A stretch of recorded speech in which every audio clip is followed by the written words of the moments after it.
Bonjour à tous, je vais vous faire un tuto pour pouvoir régler les culbuteurs sur Austin Mini, mais aussi sur Rover Metro, de manière sur ce type de moteur là. Alors je vais essayer de faire le plus simple pour que les lambda puissent comprendre et puissent le refaire facilement. Il est nécessaire malgré tout de le faire. Il est possible qu'avec le temps, vos culbuteurs se détendent, qu'il y ait un petit peu de jeu entre temps. Pour une performance optimum et une consommation optimum et des émissions de fumée réduites, il est préférable de régler régulièrement les culbuteurs, comme le préconise le constructeur. Que quoi qu'il en soit, moi je le fais environ toutes les 2 vidanges. Donc déjà, on va procéder par le démontage du cache-culbuteur. Alors qu'est-ce que c'est qu'un cache-culbuteur? C'est ceci. Donc comme son nom l'indique, il cache les culbuteurs.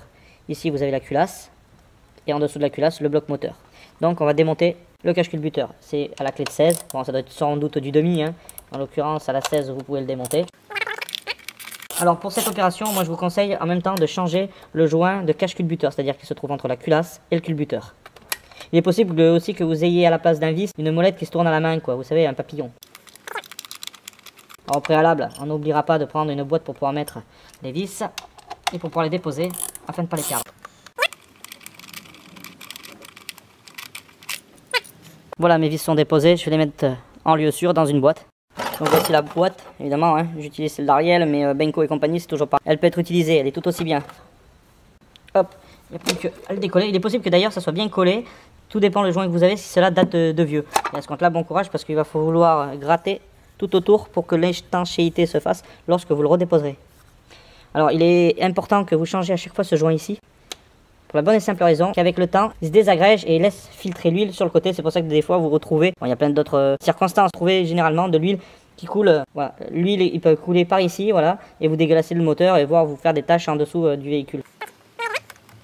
Voilà, ah il a cassé, vous voyez. Ça dépend le joint s'il est en plastique ou bien en liège, il est possible qu'il casse, vous voyez, alors on voit qu'il a cassé. Donc c'est pour ça qu'il est important que chaque fois vous achetez un nouveau joint. D'ailleurs si vous prenez des joints en liège, pensez bien à le laisser tremper au moins une nuit dans de l'huile usagée lorsque vous faites la vidange. Toutefois, si vous devez changer le joint de cache-culbuteur, gardez de la vieille huile et laissez-le tremper dedans. Alors ici, pour le bout de joint qui reste, une seule solution, vous prenez une spatule ou un cutter, etc. pour le faire sauter. Hein. Pour pouvoir régler les soupapes, il va falloir que vous mettez les culbuteurs en bascule. Alors un culbuteur c'est ça là. Ça ce sont des culbuteurs. Et l'ensemble fait la rampe de culbuteur. Qui appuie sur des soupapes. Les soupapes c'est ceci, ce qui est à l'intérieur des ressorts. Voilà, ici ça ce sont des soupapes. Voilà, et en fin de compte la soupape s'ouvre et se ferme à l'intérieur de la culasse, puis remonte grâce au ressort. Nous, ce qu'on va faire, c'est on va régler le jeu qui se situe entre le culbuteur et la soupape. Alors la jauge doit glisser par frottement doux. Voyez? Voilà, il ne doit pas être coincé.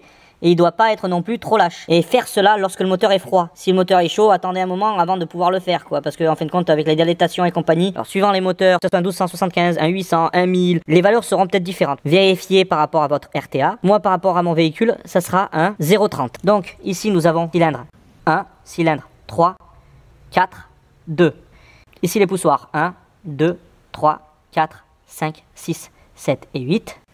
On va vérifier le jeu de chaque soupape suivant l'ordre suivant. Vérifiez la soupape numéro 1 lorsque la soupape numéro 8 est ouverte à fond. Vérifiez la soupape numéro 3 lorsque la numéro 6 est ouverte à fond. Vérifiez la numéro 5 lorsque la numéro 4 est ouverte à fond. Vérifiez la numéro 2 lorsque la numéro 7 est ouverte à fond. Puis vérifiez la numéro 8 lorsque la numéro 1 est ouverte à fond. Vérifiez la numéro 6 lorsque la numéro 3 est ouverte à fond. Vérifiez la numéro 4 lorsque la numéro 5 est ouverte à fond. Puis vérifiez la numéro 7 lorsque la soupape numéro 2 est ouverte à fond. Pour le réglage, rien de plus simple. Vous desserrez cet écrou là. C'est du et-demi, mais on peut le choper avec une clé de 13. Puis vous avez ici, là comme on voit là, une fente. Et cette fente là, vous y mettez un tournevis.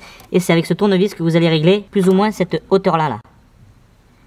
Voilà, et ensuite il vous restera plus qu'à serrer ce contre-écrou ici pour pouvoir bloquer la soupape telle qu'il le faut. Alors ce que vous faites pour pouvoir régler la soupape, vous desserrez ce contre-écrou. Vous tournez dans le sens des aiguilles d'une montre pour pouvoir réduire le jeu, ou dans le sens inverse d'une aiguille d'une montre pour pouvoir l'augmenter. Puis après il vous restera plus qu'à resserrer le contre-écrou lorsque le jeu est correct en immobilisant le vis, c'est-à-dire faire attention que ceci ne bouge pas. Mettez la voiture sur cale, mettez la 4e vitesse pour pas trop forcer à cause de la compression.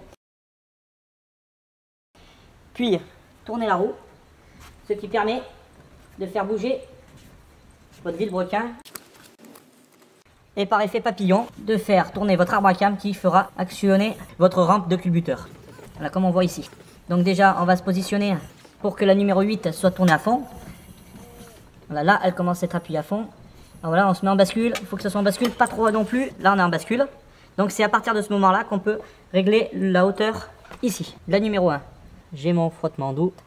Maintenant que le 1 il est fait, je vais vérifier la soupape numéro 3. Pour cela, il va falloir que le 6 soit à fond. Donc pour pouvoir régler le jeu du culbuteur, je vais desserrer ici à l'aide de ma cale. Voilà, que je vais mettre ainsi à la mesure choisie. Je vais régler ici. Comme on voit, je le bloque et comme ici, je le détends. Allez, j'aurai beaucoup de levée. Donc, on le fait pour qu'il mordille un petit peu, comme ceci. On va serrer, prenant garde de ne pas changer l'angle du vis. Quand je suis bon, je maintiens et je bloque. Voilà, là j'ai mon léger mordant, c'est parfait. Mon réglage effectué, je vais maintenant procéder à descendre la voiture. Donc ensuite, on posera le joint. Donc comme on voit, le joint aura été préalablement huilé. Voilà, on le met à sa place. On fait attention que tous les câblages et autres là ne seront pas altérés. Puis on n'a plus qu'à remettre le culbuteur. Voilà, ainsi que ses vis. Tant qu'à faire qu'on est dans les réglages, on vérifiera aussi le réglage de la butée d'embrayage, dont on va voir dans un prochain tuto.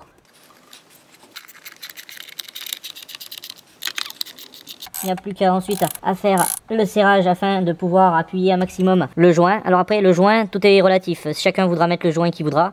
Moi je préfère mieux mettre le liège, déjà parce qu'il coûte moins cher, mais surtout parce qu'en fin de compte c'est celui typique d'origine, plutôt que le silicone. Chacun fera comme il voudra. Merci de vous abonner à la chaîne afin qu'elle puisse vivre.